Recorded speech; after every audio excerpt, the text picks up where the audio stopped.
하나님의 말씀은 에스겔 20장 1절부터 9절 말씀입니다.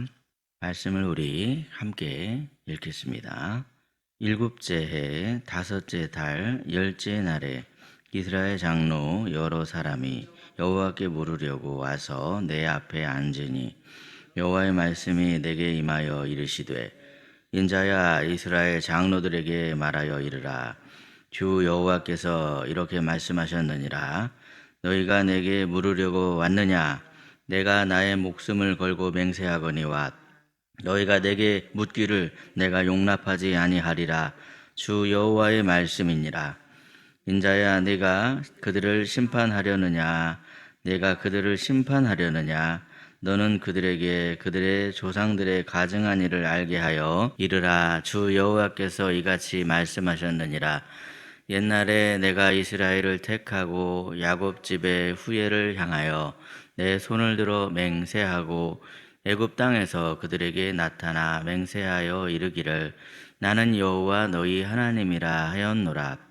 그날에 내가 내 손을 들어 그들에게 맹세하기를 애굽 땅에서 인도하여 내어 그들을 위하여 찾아 두었던 땅 곧 젖과 꿀이 흐르는 땅이요 모든 땅 중에 아름다운 곳에 이르게 하리라 하고 또 그들에게 이르기를 너희는 눈을 끄는 바 가증한 것을 각기 버리고 애굽의 우상들로 말미암아 스스로 더럽히지 말라.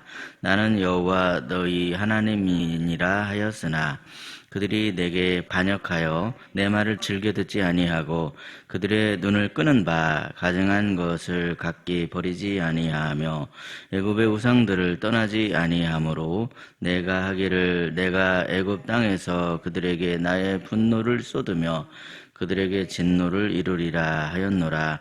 그러나 내가 그들이 거주하는 이방인의 눈 앞에서 그들에게 나타나 그들을 애굽 땅에서 인도하여 내었나니 이는 내 이름을 위함이라. 내 이름을 그 이방인의 눈앞에서 더럽히지 아니하려고 행하였음이라. 아멘. 오늘도 이른 새벽에 하나님의 은혜를 사모하여 주의 전에 오신 사랑하는 여러분의 삶에 하나님의 은총이 가득 넘치시기를 예수님의 이름으로 축복합니다. 하나님의 은혜는 우리에게는 없어서는 안 되는 것이며 참으로 귀한 것입니다. 우리는 하나님의 은혜가 없이는 살아갈 수가 없습니다. 그런데 세상에는 하나님의 은혜가 귀한 것임을 알고 있음에도 불구하고 그 은혜에 합당한 삶을 살고자 하는 생각은 전혀 하지 못한 채 그저 거미처럼 다오 그러한 삶의 모습을 보이는 사람이 있는가 하면 세상에는 그 은혜를 귀한 것으로 여기며 하나님의 은혜에 합당한 삶을 살아가고자 하는 마음을 갖는 그런 분들이 있으십니다. 그렇다면 여러분, 은혜에 합당한 삶이라는 것은 과연 어떤 삶을 가리키는 것일까요? 오늘 말씀을 통해서 세 가지만 간단히 살펴보도록 하겠습니다. 첫째로 우리에게는 하나님의 뜻을 단순히 아는 것으로만 그치지 말고 아는 것을 실천하려고 하는 마음이 우리에게 필요합니다. 본문의 말씀을 보시면 이스라엘 장로들이 찾아와서 여호와께 묻고 있습니다. 1절을 보면 주여 우리가 어떻게 해야 하겠습니까? 그렇게 묻고 있는데 그러나 3절을 보면 하나님께서 이렇게 말씀하시는 거죠. 너희가 내게 묻는 것을 내가 허락하지 않겠다. 묻는 것조차도 허락하지 않으시는 하나님이십니다. 왜 이렇게 말씀하시는 걸까요? 사실 그들은 이미 선지자들을 통해서 하나님의 뜻이 무엇인지를 다 알고 있었습니다. 그들은 율법이 무엇인지도 다 알고 있었고 또 뿐만 아니라 하나님의 뜻이 무엇인지 이미 여러 번에 걸쳐 들어서 알고 있었습니다. 하지만 그들은 그 말씀을 그들의 삶으로 옮기려고 하지를 않았더라는 것이죠. 여러분, 우리가 뭔가를 결정하기 전에 하나님께 묻는 것, 그것은 참 중요한 일이고 필요한 일입니다. 꼭 그렇게 해야 되는 것이죠. 하나님의 자녀로서 그냥 내 마음대로 막 살려고 하지 않고 하나님의 뜻을 구하고 묻는 것이 얼마나 중요한지 모릅니다. 그런데 그렇더라도 아무리 물어도 대답해 주지 않으시는 경우가 있더라는 겁니다. 어떤 경우에 그렇습니까? 그것은 바로 본문의 말씀처럼 하나님의 뜻을 이미 알고 있으면서도 그 뜻대로 행하려고 하지 않을 때입니다. 그러므로 여러분, 신앙은 단지 지식의 문제가 아니라는 것을 먼저 깨달으셔야 됩니다. 신앙은 실천의 문제입니다. 우리에게는 기본적으로 알미 필요합니다. 알지 못하면 깨닫지 못하고 그것을 행할 수도 없죠. 그런데 행하려는 마음이 없는 알은 그것은 살아있는 알미 아니라 죽은 알미다 라는 것을 알 수가 있습니다. 그렇다면 과연 우리의 모습은 어떻습니까? 우리가 아무리 하나님의 말씀을 알고 하나님의 뜻을 알아도 그 뜻대로 실천하고자 하는 마음이 없다면 하나님께서는 우리의 기도에 응답하기는커녕 우리가 구하는 것조차도 허락하지 않으시는 하나님이십니다. 야고보서 1장 22절 말씀을 보시면 하나님께서 이렇게 말씀하시는 거죠. 너희는 말씀을 행하는 자가 되고 듣기만 하여 자신을 속이려는 자가 되지 말라. 야고보를 통해서 그렇게 말씀하십니다. 그러므로 여러분, 우리는 단지 말씀을 들어서 알고 있는 것만으로 멈춰 있어서는 안 됩니다. 우리에게 필요한 건 뭡니까? 말씀을 순종하고자 하는 결단. 그것이 날마다 우리에게 필요합니다. 그래서 우리가 새벽마다 주님 앞에 나와 결단해야 됩니다. 깨달은 말씀에 순종하고자 결단하심으로 은혜에 합당한 삶을 살아가시는 저와 여러분이 되시기를 예수님의 이름으로 축복합니다. 둘째로, 하나님의 은혜에 합당한 삶은 하나님의 이름을 높이는 삶입니다. 본문 5절 말씀인데요. 우리 본문 5절 말씀 함께 읽겠습니다. 이르라, 주 여호와께서 이같이 말씀하셨느니라. 옛날에 내가 이스라엘을 택하고 야곱 집의 후예를 향하여 내 손을 들어 맹세하고 애굽 땅에서 그들에게 나타나 맹세하여 이르기를 나는 여호와 너희 하나님이라 하였노라. 아멘. 예. 하나님께서 이스라엘을 애굽 땅에서 건지신 이유는 단지 그들을 사랑해서만이 아닙니다. 당연히 그들을 사랑하셨지만 하나님께서 이스라엘을 애굽 땅에서 건지신 중요한 이유 가운데 하나는 바로 거룩하신 그분의 이름을 세상에 드러내시기 위해서 그렇게 하셨다는 것이죠. 하나님께서는 이스라엘 백성들의 선행이나 공로로 그들을 구원하신 것이 아닙니다. 5절 말씀에 보면 나는 여호와 너희 하나님이라. 여호와라는 말씀의 뜻은 나는 나다, 그런 뜻입니다. 나는 스스로 있는 자다. 나는 내가 되고자 하는 대로 되는 그런 존재다. 그런 의미가 여호와라는 뜻인데 그 여호와의 이름을 나타내기 위해서 은혜를 베풀어 주셨다는 것이죠. 그런데도 불구하고 이스라엘은 여전히 연약했고 끊임없이 불순종했습니다. 그럼에도 하나님께서는 그분의 이름을 위해서 그들에게 은혜를 베풀어 주셨다는 것이죠. 성도 여러분, 우리도 마찬가지 아닙니까? 우리는 우리의 착함이나 우리의 어떤 능력으로 인해 구원받는 것이 아니라 선하시고 인자하신 하나님이 자격이 없는 우리를 사랑해 주시고 구원해 주신다 하는 것을 우리는 잊지 말아야 되겠습니다. 우리를 사랑하신 하나님께서는 우리를 택하시고 구원하여 주심으로 우리를 통해 그분의 이름이 높아지는 것을 기뻐하시는 하나님이십니다. 그러므로 이러한 사실을 깨달은 우리의 삶의 목적은 분명합니다. 그것은 바로 하나님의 이름을 높이며 하나님의 기쁨이 되는 삶을 살아가는 것이죠. 고린도전서 10장 31절 말씀에 그런즉 너희는 먹든지 마시든지 무엇을 하든지 다 하나님의 영광을 위해서 하라, 그렇게 말씀하셨습니다. 우리는 먹는 것도 마시는 것도 다 하나님의 영광을 위해서 먹고 마셔야 합니다. 사실 무엇을 하든지 다 하나님의 영광을 위해서 하라는 말은 우리 주변에 있는 사람들의 그 눈을 염두에 두지 않을 수가 없다 하는 그런 의미가 담겨져 있죠. 하나님만 보시는 게 아닙니다. 하나님이 우리의 마음과 중심을 보시지만 하나님만 보시는 게 아니라 아무도 우리를 안 보는 것 같아도 다 주변에서 우리를 보고 있습니다. 내 가족이 나를 보고 있고 또 우리 주변에 있는 이웃이 나를 보고 있죠. 그런데 여러분, 그렇다고 해서 마음에도 없는데 겉으로만 그런 척 하라는 그런 말씀이 아닙니다. 겉으로만 그런 척 하는 것으로는 하나님께 영광이 될 수가 없죠. 그러므로 가정에서든지 직장에서든지 교회 안에서든지 매 순간 우리의 아름다운 말과 행동을 통해서 하나님의 이름을 존귀하게 높여드리는 그런 아름다운 하나님의 자녀, 저와 여러분이 되시기를 예수님의 이름으로 축복합니다.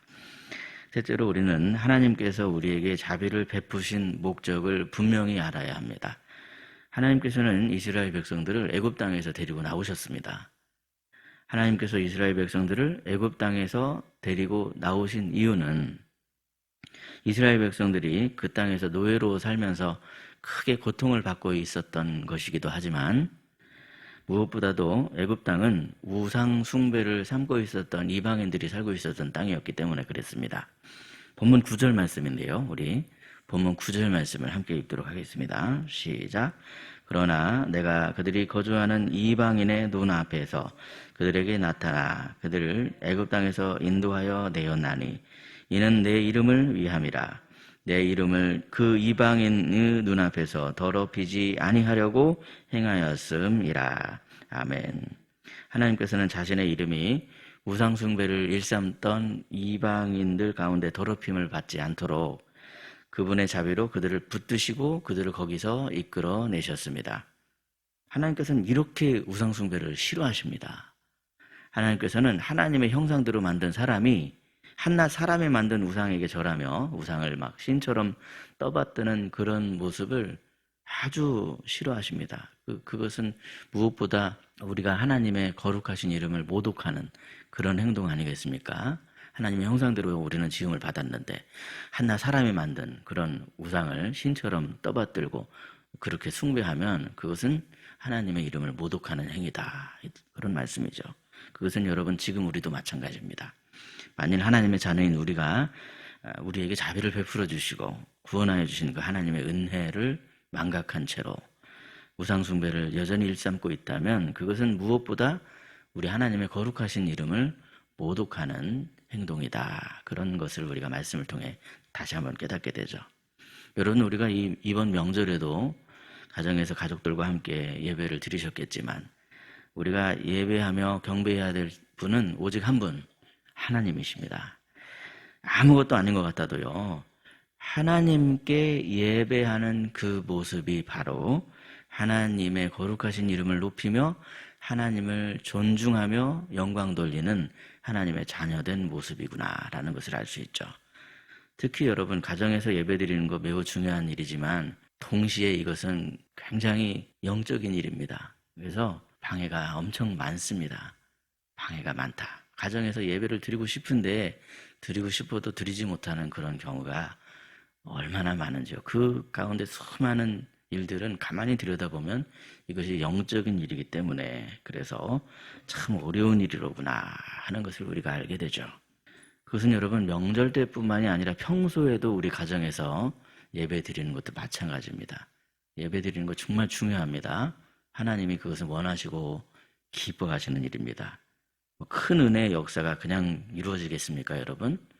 큰 은혜의 역사라는 것이 다른 게 아니라 우리의 작은 순종이 모이고 또 모일 때, 그럴 때 하나님의 큰 은혜의 역사가 나타나게 됩니다.